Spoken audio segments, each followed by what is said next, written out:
Hello everyone, स्वागत है आपका हमारे यूट्यूब चैनल एक्सपोजन कोचिंग क्लासेज में। मेरा नाम है संजय कुमावत। आज हम लेकर आए हैं बायोमोलिक्यूल का लेक्चर नंबर 4, अगर आपने इस सीरीज़ का लेक्चर नंबर 3, नहीं देखा है तो हमारे यूट्यूब चैनल पर जाइए, वहां आपको एक प्लेलिस्ट मिलेगी और उसमें लेक्चर नंबर फर्स्ट मिल जाएगा। तो चलिए शुरू करते हैं।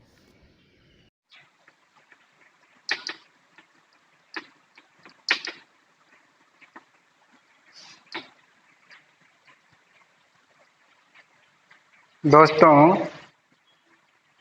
पिछले वीडियो में हमने बायोमोलिक्यूल के प्रोटीन और एमिनो अम्लों के बारे में चर्चा की थी। उसी को हम आगे लेके चलेंगे। इससे पहले हम ये देखेंगे कि हम अब तक क्या क्या सीख चुके हैं। हमने जैव अणु के बारे में पढ़ा, उसकी डेफिनेशन, उसके प्रकार और फिर प्रोटीन के बारे में डिस्कस किया। प्रोटीन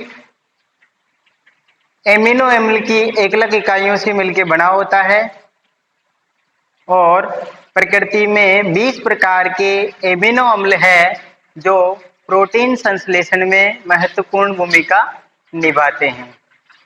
अब हम आज एक बिंदु लेने जा रहे हैं, उसका नाम है अनिवार्य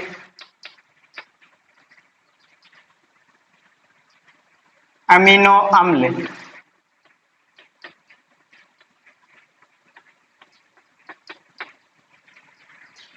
दोस्तों, इसे एसेंशियल एमिनो एसिड के नाम से भी जानते हैं। वे एमिनो अम्ल जो हमारे शरीर में संश्लेषित नहीं होते, उनको बाहर से किसी न किसी सोर्स द्वारा लिया जाता है, वे अनिवार्य एमिनो अम्ल कहलाते हैं। एक्चुअली जो अनिवार्य एमिनो अम्ल है उनकी संख्या 8 होती है शिशु में, लेकिन इन्फेंट में अगर हम देखें तो उसमें 10 प्रकार के एमिनो अम्ल शरीर में संश्लेषित नहीं होते। इन्हें हम सेमी एसेंशियल एमिनो एसिड के नाम से जानते हैं। और तो अनिवार्य एमिनो अम्ल की डेफिनेशन हो जाएगी, वे एमिनो अम्ल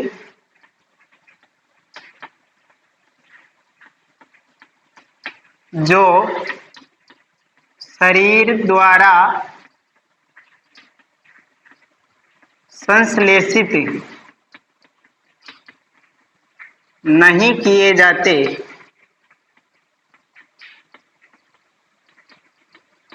परंतु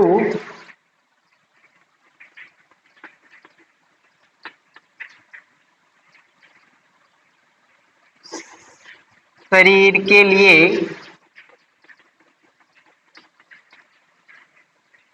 आवश्यक होते हैं,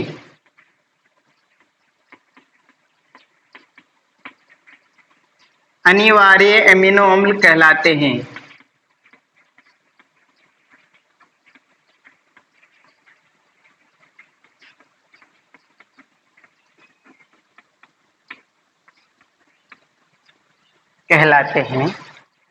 इनकी संख्या 8 है और इनको याद रखने की ट्रिक है,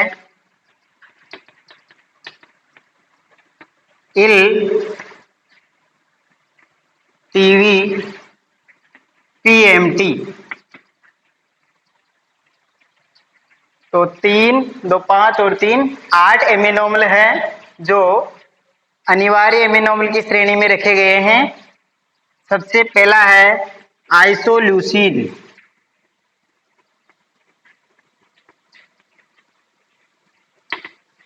ल्यूसीन। इसके बाद है ल्यूसीन।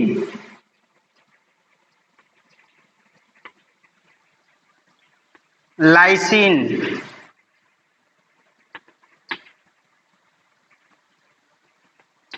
थ्रियोनिन।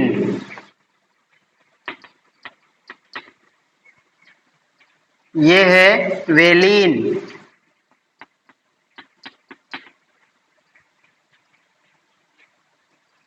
ये है फेनिल एलेनिन।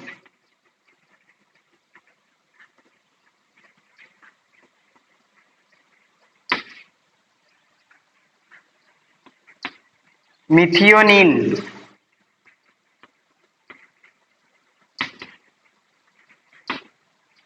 और लास्ट है ट्रिप्टोफेन।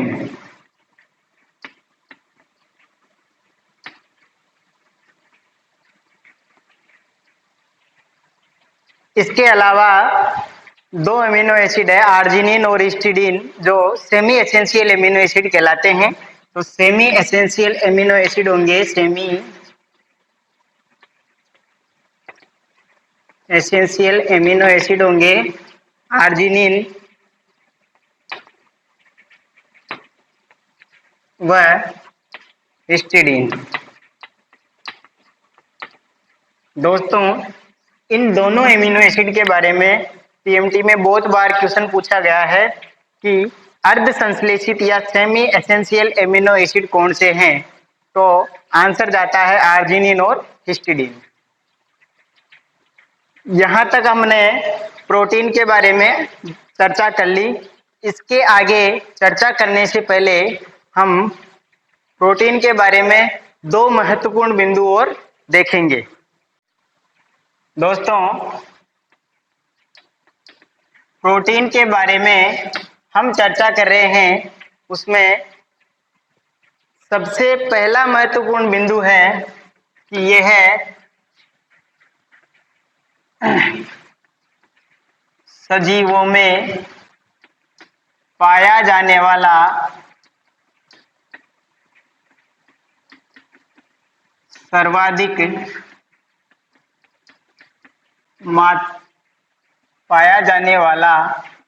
सर्वाधिक मात्रा में उपस्थित कार्बनिक पदार्थ है।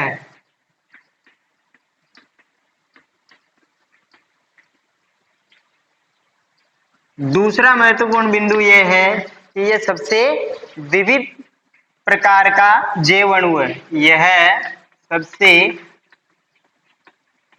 विविध प्रकार का जैव अणु है। विविध मतलब होता है डाइवर्स, और हमने इसके बारे में पहले बताया था कि प्रोटीन हमारे शरीर में अनेक रूपों में पाया जाता है, जैसे हॉर्मोन्स, हीमोग्लोबिन, और भी मसल्स में पाए जाने वाला मायोसिन प्रोटीन, केराटिन प्रोटीन, जो बालों और नाखूनों में पाया जाता है। इसलिए इसको डाइवर्स या विविध प्रकार का जैव अणु बोला गया। तीसरा सबसे महत्वपूर्ण बिंदु कि यह एमिनो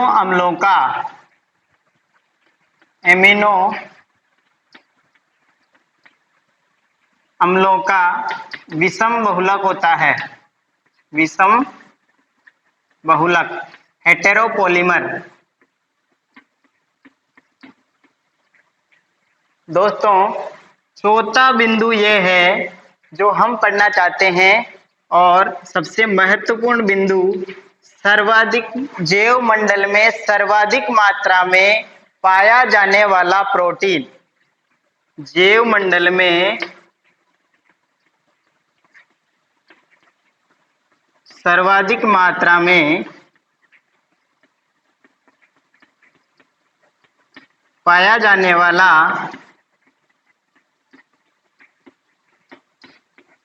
प्रोटीन,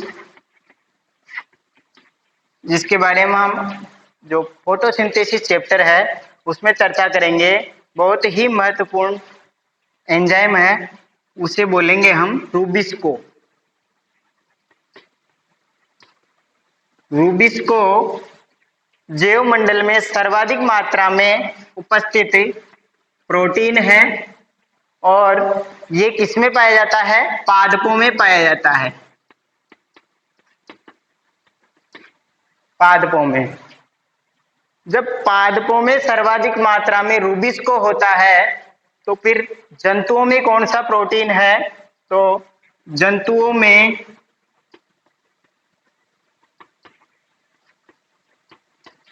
पाया जाने वाला, जंतुओं में सर्वाधिक मात्रा में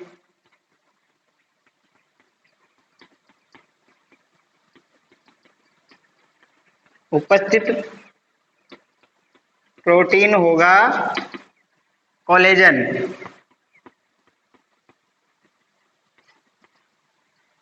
अगर पादप प्रोटीन के बारे में पूछे तो आंसर जाएगा रूबिस्को, और जंतु प्रोटीन के बारे में पूछे तो आंसर जाएगा कोलेजन।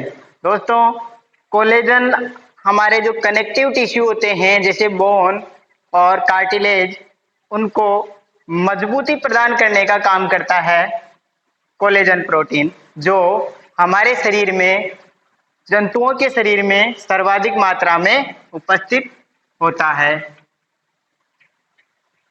अब हम एक महत्वपूर्ण बिंदु स्टार्ट करने जा रहे हैं जो कि एग्जाम की दृष्टि से बहुत ही महत्वपूर्ण है।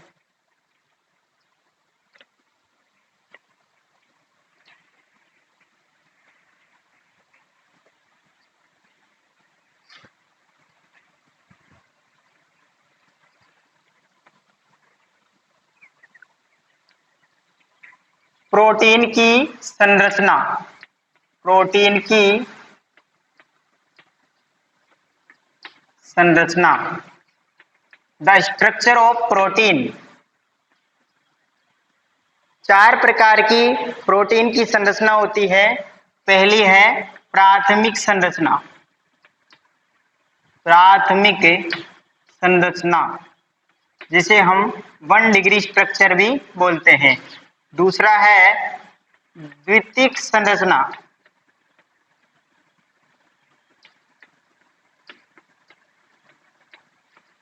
Two degree. तीसरा है तृतीयक संरचना।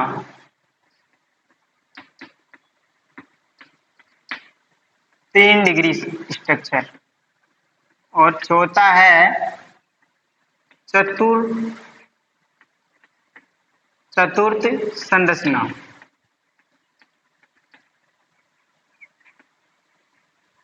4 डिग्री बोल सकते हैं इसे। तो प्रोटीन की संरचना में हम पढ़ेंगे प्राथमिक संरचना, द्वितीयक संरचना, तृतीयक संरचना और चतुर्थ संरचना। सबसे पहले प्राथमिक संरचना।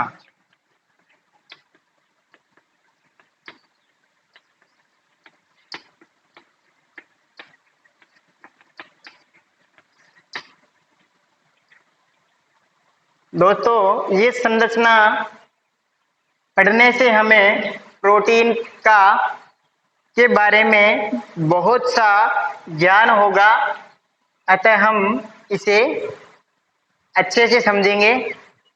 प्राथमिक संरचना जो प्रोटीन में पाई जाती है वो एमिनो अम्लों का क्रम डिसाइड करती है।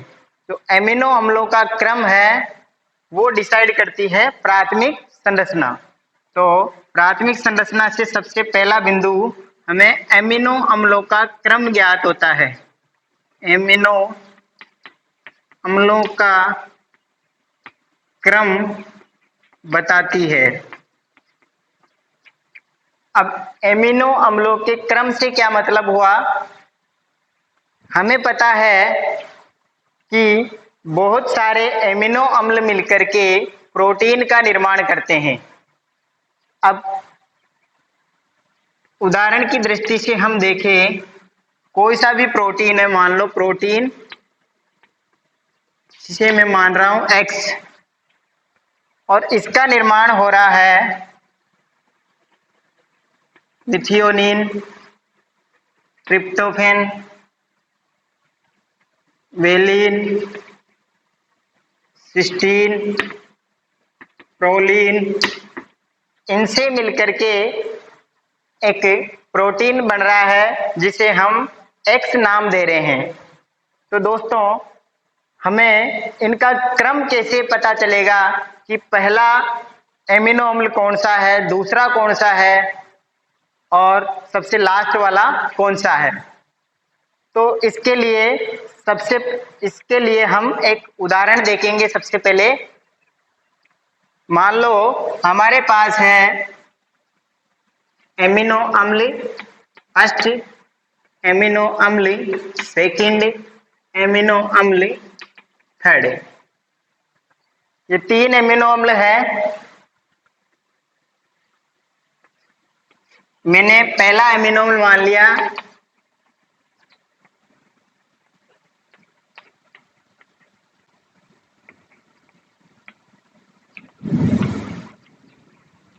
दूसरा मान लिया,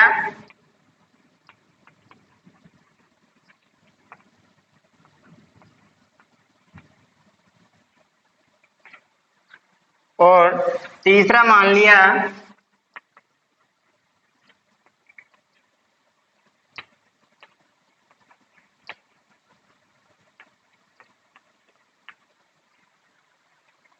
अब इन तीनों एमिनो अम्ल से अगर हम प्रोटीन बनाते हैं तो इनके मध्य निर्जलीकरण से एक बंध बनेगा जिसे हम पेप्टाइड बंध के नाम से जानते हैं और हम पूर्व में इसे पढ़ चुके हैं। तो दोस्तों यहाँ से जल का अणु निकलेगा, यहाँ से भी जल का एक अणु निकलेगा और हमें एक प्रोटीन श्रृंखला बनेगी।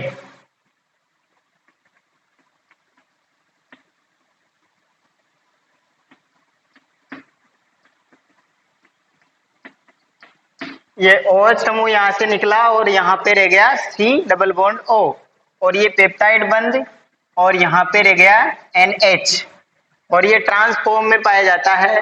हमने पहले भी देखा है इसके बारे में। C alpha R2H C double bond O NH C alpha R3 C double bond O H। तो दोस्तों ये 2 पेप्टाइड बंध हो गए, 3 एमिनो अम्लों से मिलकर के एक प्रोटीन बना है और हम देख रहे हैं कि ये NH2 समूह जो क्षारीय समूह है वो इस तरफ स्वतंत्र है। प्रोटीन संरचना में जो एमिनो अम्लों से मिलकर बनी है, 3 प्रकार के एमिनो अम्लों से, उनमें एक तरफ एमीन समूह अर्थात क्षारीय समूह स्वतंत्र है और दूसरी तरफ एसिडिक समूह स्वतंत्र है। तो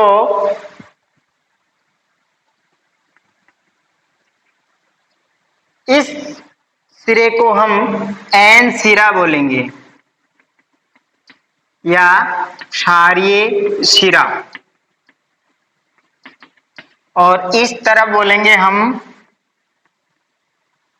सी सिरा या अम्लीय सिरा।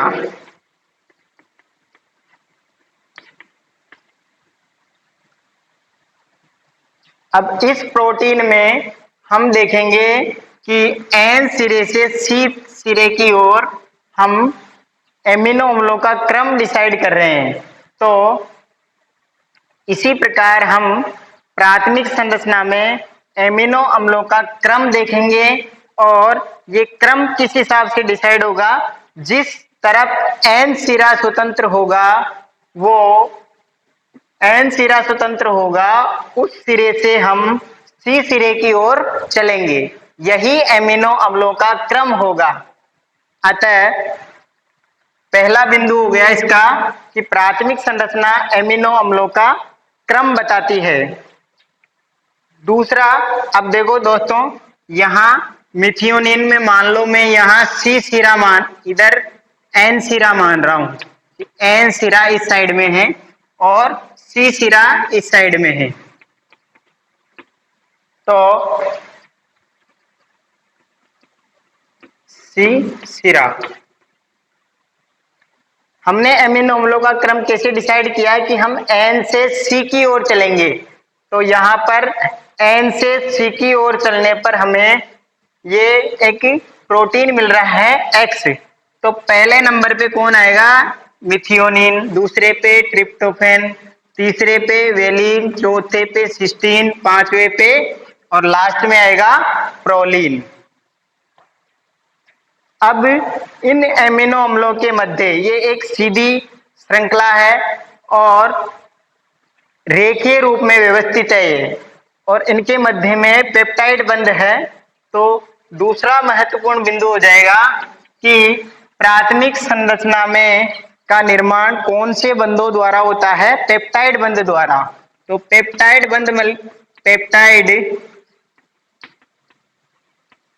बंधों द्वारा प्राथमिक संरचना बनती है।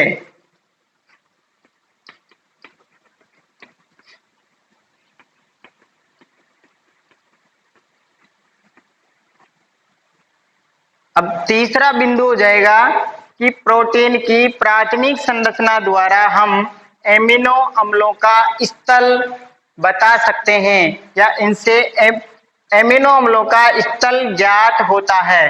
अर्थात हमें पूछ लिया जाए कि प्रोटीन जो X हमने माना है उसमें दूसरे नंबर पर कौन सा एमिनो अम्ल उपस्थित है, तो हम बता सकते हैं कि ट्रिप्टोफैन है। तो इस हिसाब से प्राथमिक संरचना द्वारा हम एमिनो अम्लों का स्थल ज्ञात करते हैं। तो तीसरा बिंदु है एमिनो अम्लों का स्थल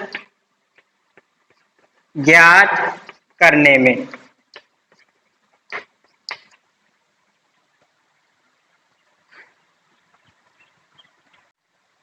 प्राथमिक संरचना के बाद हम द्वितीयक संरचना देखेंगे। द्वितीयक संरचना, प्राथमिक संरचना में हमने देखा कि प्रोटीन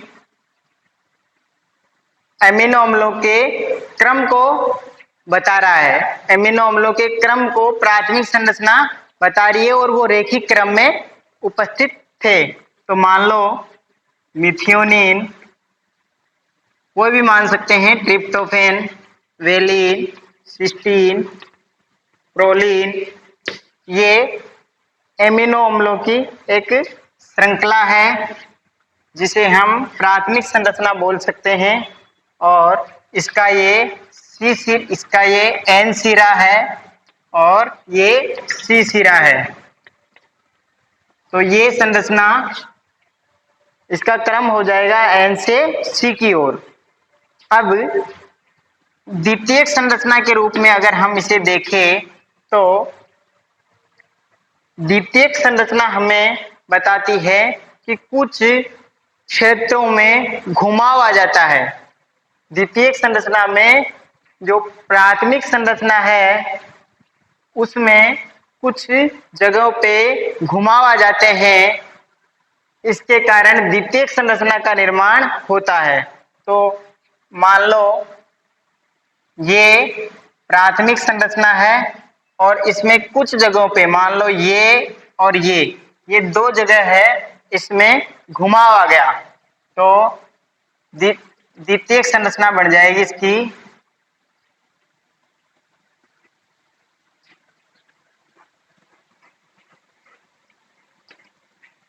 ये। तो दोस्तों कुछ जगहों पे घुमाव आ गए तो द्वितीयक संरचना का निर्माण हो गया। ये थी 1 डिग्री और ये हो गई 2 डिग्री स्ट्रक्चर। अब इसमें ये घुमाव किसके कारण आए? ये घुमाव हाइड्रोजन बंधों के कारण आ गए। इसमें हाइड्रोजन बॉन्डिंग हुई एमिनो अम्लों के मध्य और ये घुमाव आ गए। अब इस आधार पर द्वितीयक संरचना को भी हम दो भागों में पढ़ेंगे। पहला है अल्फा हेलिक्स। अल्फा हेलिक्स, जब हाइड्रोजन बंध एक ही प्रोटीन के एमिनो अम्लों के मध्य उपस्थित हो तो अल्फा हेलिक्स का निर्माण होता है। इसे बोलते हैं अल्फा हेलिक्स का निर्माण अंतरा अणु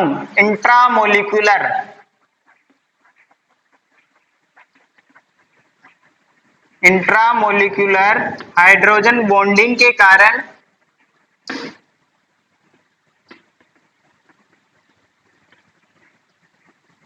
बनती है।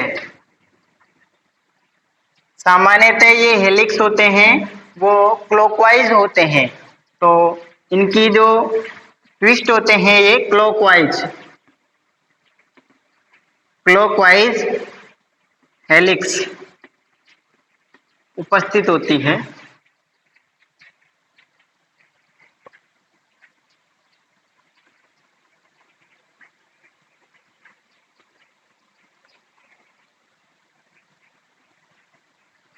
ये हो गई अल्फा हेलिक्स, और इन दो हेलिक्स के बीच ये एक घुमाव और ये दूसरा घुमाव, इन दो घुमाव के बीच में दूरी निश्चित होती है, वो होती है 5.4 एंगस्ट्रम।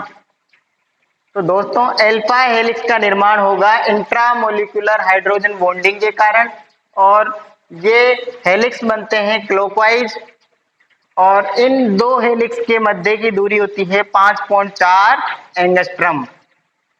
इसका एग्जाम्पल हो जाएगा जो बालों और नाखूनों में पाए जाने वाली प्रोटीन है केरेटिन प्रोटीन, ये अल्फा हेलिक्स प्रकार की प्रोटीन है। द्वितीयक संरचना का दूसरा प्रकार होगा बीटा प्लीटेड,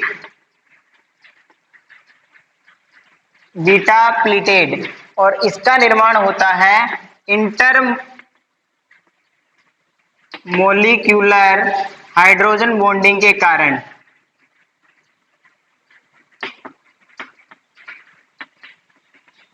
दोस्तों हाइड्रोजन बंध के बारे में पढ़ा होगा कि जब हाइड्रोजन परमाणु ऐसे दो परमाणुओं के मध्य आ जाता है जिसकी विद्युत ऋणता हाइड्रोजन से बहुत ज्यादा होती है, तो हाइड्रोजन बंध का निर्माण होता है। तो इंटरमोलिकुलर हाइड्रोजन बॉन्डिंग के कारण बीटा प्लीटेड स्ट्रक्चर बनती है, और ये दो प्रोटीन की जो श्रृंखलाएं होती है उनके मध्य पाई जाती है, और इसका निर्माण इस प्रकार से होता है। ये है पहला प्रोटीन और ये दूसरा प्रोटीन, इनके मध्य ये हाइड्रोजन बंध उपस्थित है। ये H बॉन्डिंग, तो एक अणु ये हो गया और दूसरा ये हो गया। दो अणुओं के बीच जब हाइड्रोजन बंध से प्रोटीन की संरचना बनेगी उसे हम बीटा प्लेटेड संरचना बोलेंगे, और इसका एग्जाम्पल हो जाएगा सिल्क फिब्रोइन।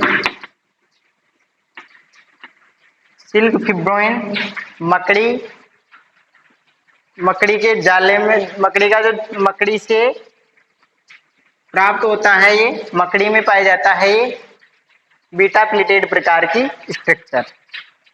तो दोस्तों हमने द्वितीयक संरचना के बारे में पढ़ा कि इसका निर्माण हाइड्रोजन बॉन्डिंग के कारण होता है।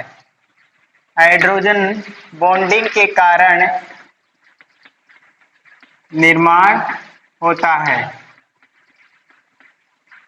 दूसरा, हाइड्रोजन बॉन्डिंग के कारण क्या हो जाता है, कुछ जगहों पे पुनरावृत्ति हो जाती है, कुछ जगहों पे इसे बोलेंगे पुनरावृत्ति फोल्डिंग। पुनरावृत्त फोल्डिंग के कारण द्वितीयक संरचना का निर्माण होता है। अब हम पढ़ेंगे प्रोटीन की तृतीयक संरचना।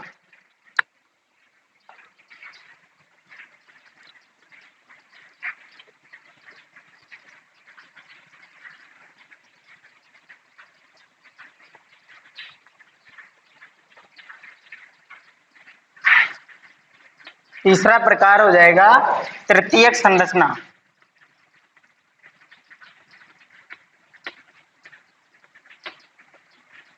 ये इंपॉर्टेंट स्ट्रक्चर है और इसी से क्वेश्चन बनते हैं। तो तृतीयक संरचना 3D स्ट्रक्चर होती है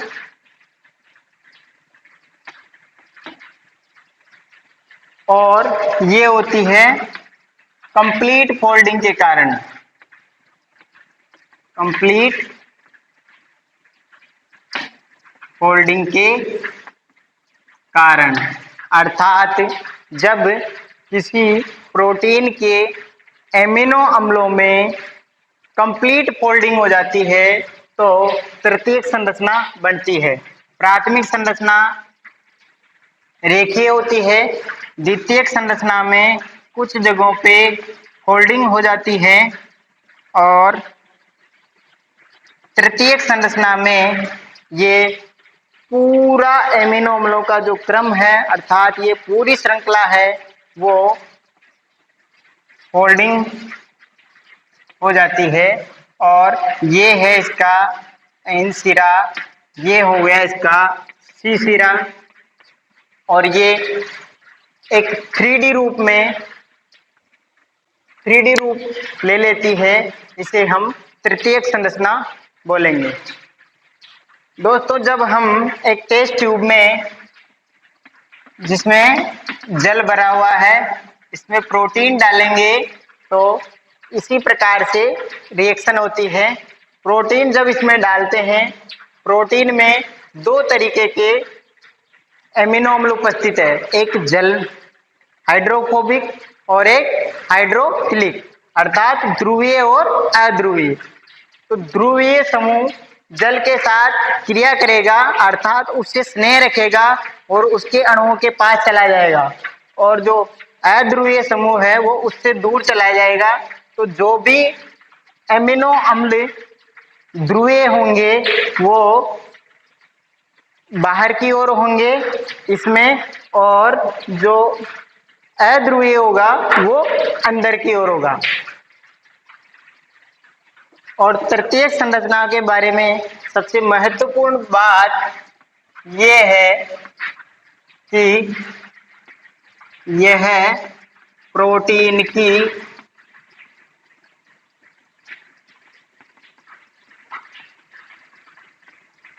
क्रियाशील अवस्था है, अवस्था को दर्शाती है।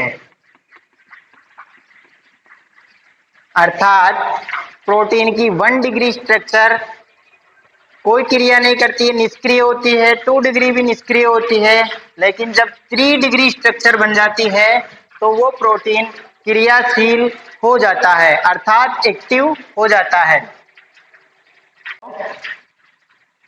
प्रोटीन की चतुर्थ संरचना अर्थात 4 डिग्री स्ट्रक्चर पढ़ने से पहले हम एक बिंदु देखेंगे, प्रोटीन का विकृतीकरण, प्रोटीन डीनेचुरेशन, प्रोटीन का विकृतीकरण।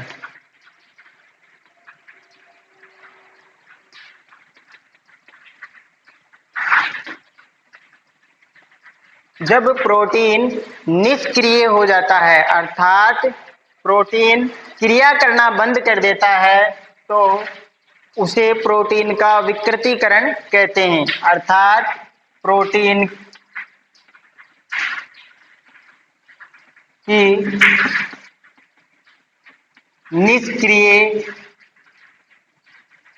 निष्क्रियता वाली स्थिति उत्पन्न होना प्रोटीन का विकृतीकरण कहलाता है।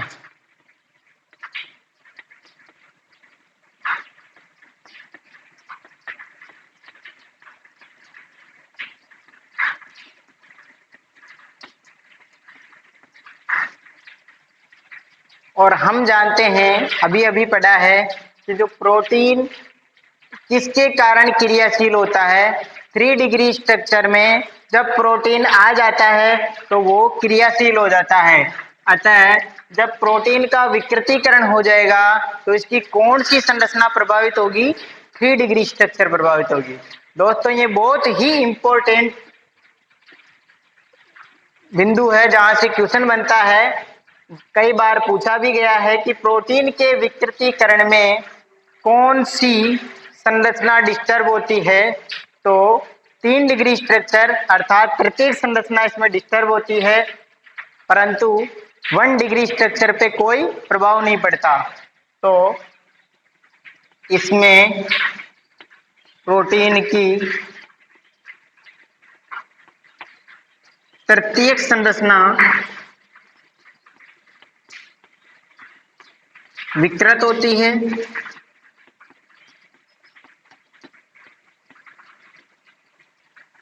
परंतु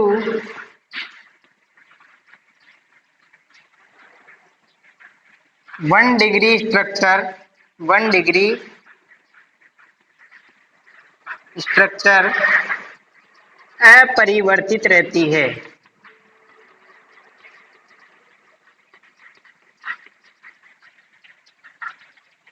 प्रोटीन विकृत किनके कारण होगा? तो प्रोटीन विकृतीकरण 2 चीजों के कारण होता है। एक होता है तो प्रोटीन विकृतीकरण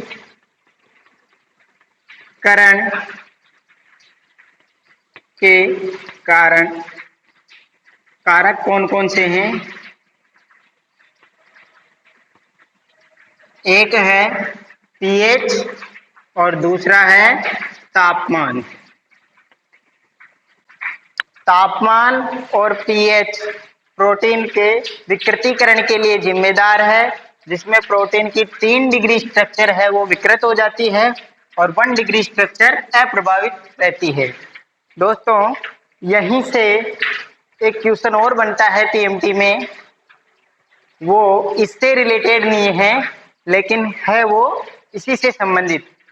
एक क्वेश्चन आता है कि जब प्रोटीन का विकृतीकरण हो जाता है तो एंट्रोपी का मान बढ़ेगा या घटेगा?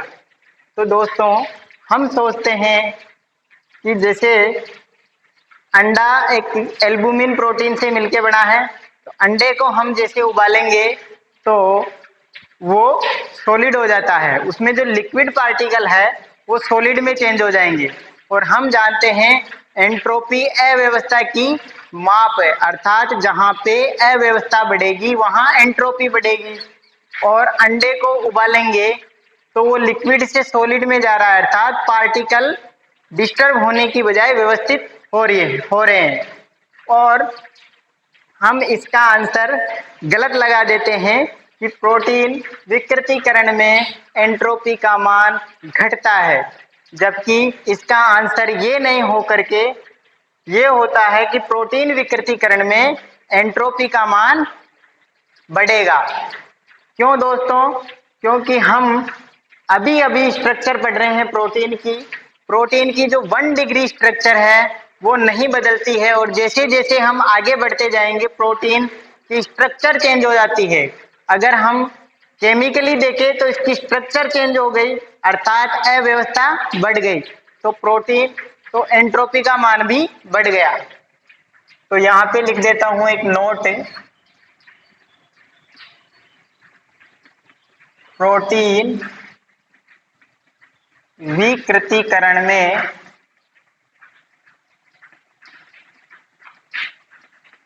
एंट्रोपी का मान बढ़ जाता है। क्यों बढ़ जाता है? क्योंकि उसकी 3 डिग्री स्ट्रक्चर विकृत हो जाती है।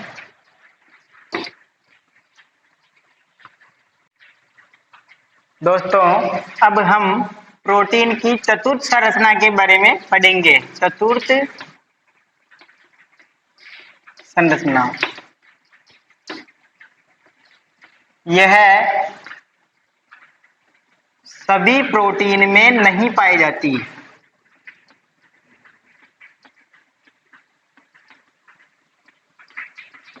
अर्थात सभी प्रोटीन चतुर्थ संरचना प्रदर्शित नहीं करते।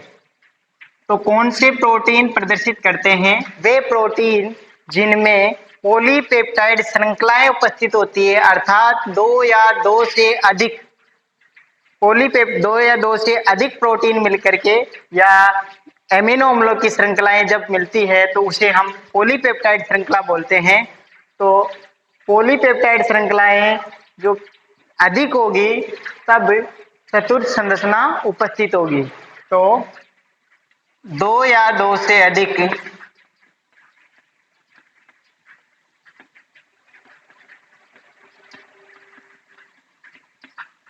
पॉलीपेप्टाइड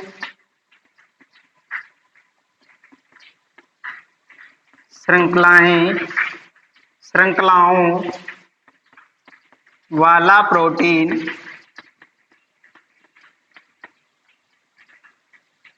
4D स्ट्रक्चर दर्शाता है। इसका एग्जाम्पल हो जाएगा हीमोग्लोबिन।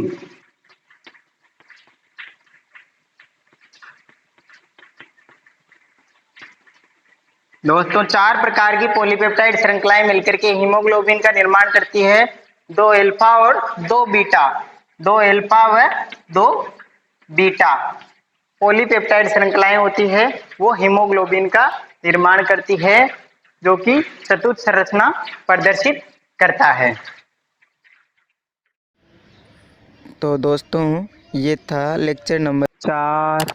अगर आपको वीडियो अच्छा लगे तो लाइक करें, चैनल पर नए हो तो सब्सक्राइब करें, और अगर आपका कोई फ्रेंड है जो अपनी बोर्ड की तैयारी कंटिन्यू रखना चाहता है, नीट की तैयारी करना चाहता है, तो वीडियो को लाइक करें, शेयर करें।